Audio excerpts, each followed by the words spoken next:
C'est vrai que le mal s'insinue partout. Moi, j'en ai toujours été persuadé.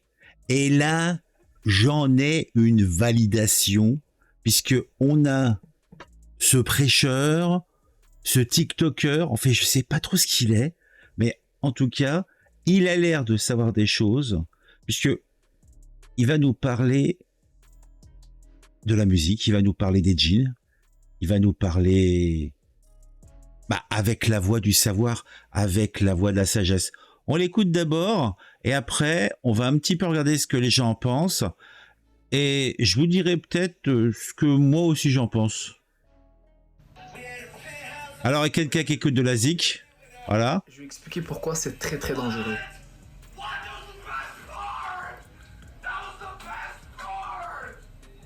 Donc le mec il est énervé, c'est de l'eau froide peut-être, ou c'est quelque chose de plus traumatisant.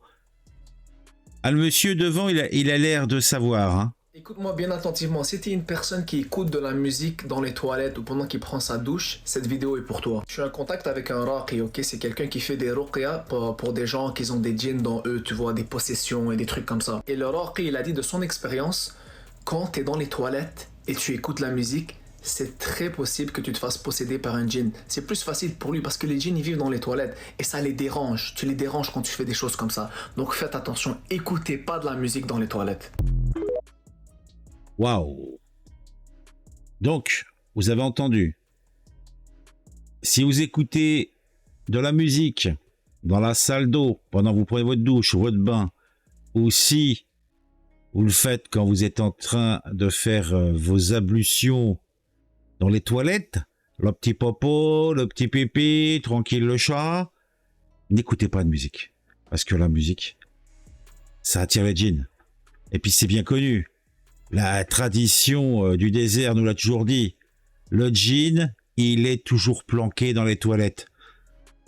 Bon, je sais bien, mais quand j'ai fait un petit tour opérateur là, dans le désert, de toute façon, vous avez toujours en bas des dunes une petite sanisette, un petit abri où on peut faire son petit popo et le djinn est là. Puisque le djinn, il aime la fraîcheur, la moiteur.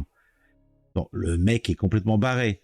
Et il vient nous dire ça en prenant pour référence je sais plus quel est le terme, mais bon, a priori, c'est une sorte de marabout qui fait des retraits de possession, hein.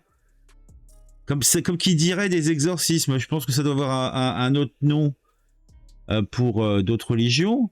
Mais chez les cathos, c'est l'exorcisme. Vous avez déjà vu l'exorciste avec la petite fille là? Voilà, c'est un truc comme ça, quoi. Mais là, ça se passe dans les toilettes. Alors, si t'écoutes de la musique, genre t'es détendu, t'es en train de faire ton petit cake, tranquille le chat, et t'écoutes un peu de zik, et d'un coup, t'as le djinn qui s'introduit. Alors, là encore, il s'introduit par où? Il s'introduit comment? On ne sait pas. On ne sait pas, on n'a pas assez de détails. Donc, je me dis que peut-être, il y a des sachants qui vont commenter cette vidéo. Donc, on va lire un petit peu ce que ça dit de beau. Les djinns habitant des toilettes, c'est un vrai fléau, qu'Allah nous préserve de ce mal. Peut-être, je ne sais pas.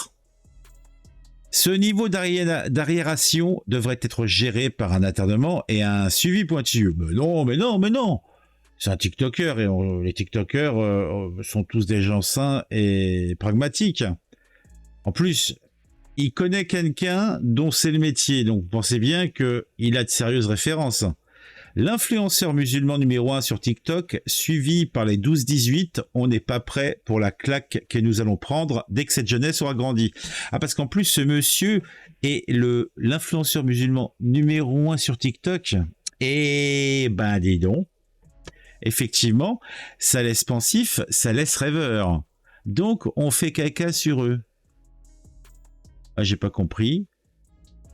Qu'est-ce que ça dit d'autre? Les djinns n'existent plus ou n'existent pas. Ah bon? Le pire, c'est que sur sa page, les commentaires, ça doit être des Mashallah, merci mon frère pour ce rappel. Si on fait du Candy Crush assis sur le trône, ça dérange les djinns aussi. Je vais aller lui demander, ça m'inquiète. Bah moi, en général, je bouquine un petit peu. Bon, je pense que le gin n'est pas littéraire, donc je ne risque pas grand-chose. Dans les toilettes de la salle de sport, il existe des gin toniques. Attention. Mort de rire, les gin égoutiers. Merci pour cette perte de temps. TikTok, c'est le règne de la connerie à l'état brut. Mec, merci pour ce fou rire. Ah ah, mais c'est Suna Gang. Alors, on a le rat qui vient faire un petit tour et qui repart. Ouais, ça fait tout bizarre ça. Ah bordel, j'en pleure littéralement, merci. Alors là, le bonhomme, il se fout des petits coups de marteau sur la tête, donc il est toc toc. Là, ça veut dire ça.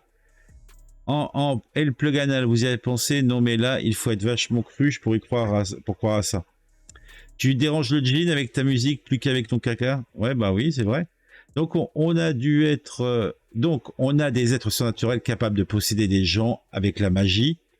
Et la meilleure façon de nous atteindre, c'est des chiottes. Ça n'a aucun sens. Oh, moi, mes jeans, ils vivent dans ma penderie. Même mon gosse de 7 ans sait que les esprits de jeans et autres bêtises n'existent pas.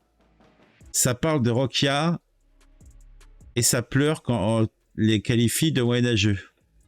Gin tonic, il faut un peu beaucoup gay, c'est un gin qui entre. Et toi, tu vis où? Dans le trou du cul du diable? Il s'est fait entuber par un gin? C'est impossible qu'il croie ce qu'il dit. Eh ben dis donc. D'ailleurs, l'anagramme de Dog, c'est God. Coïncidence? Je ne pense pas. Si un être vivant sur Terre est capable de donner plus d'amour que toute l'humanité réunie, c'est bien le chien. Et le rapport? Ça n'a rien à voir, Ah oui, c'est un autre poste. Ok. Merci pour ce rappel estival que trop de sœurs négligent. C'est quoi ça? Maoukti Mouslama, si tu vas à la plage, alors tu ne dois pas porter un burkini et te faire plaisir dans l'eau, mais tu dois seulement te contenter de surveiller les tongs de ton maître mâle. Ah ouais, quand même, ça craint quoi. Si tu tweets en public, évite de chouiner à cause des réactions, va te créer ton safe space de fragile via les outils de réseau. Saban Allah, le nombre de kuffars qui ouvrent leur sale bouche CM, si on leur devait demander quelque chose, qu'est-ce qu'ils comprendront que c'est un rappel qui s'adresse à la communauté musulmane dans le but d'aider certains et non pas à ces débiles mentaux. Nanana. Il est fréquent d'entendre avec raison que la région de la Kabylie joue un rôle de premier ordre dans la guerre d'indépendance de l'Algérie. Voici une liste de exhaustive des stèles érigées en l'honneur de Chouadas dans la région et ailleurs. Ah bah voilà, celles-là, hein, elles n'ont pas été taguées. Voilà. Bon, bah c'était tout. Je suis tombé là-dessus, ça m'a fait sourire. Donc, on se retrouve très vite pour une autre vidéo. N'hésitez pas à vous abonner à la chaîne, à commenter, puisque bon, ça peut être pas mal de commenter. Et on se retrouve très vite. Un petit like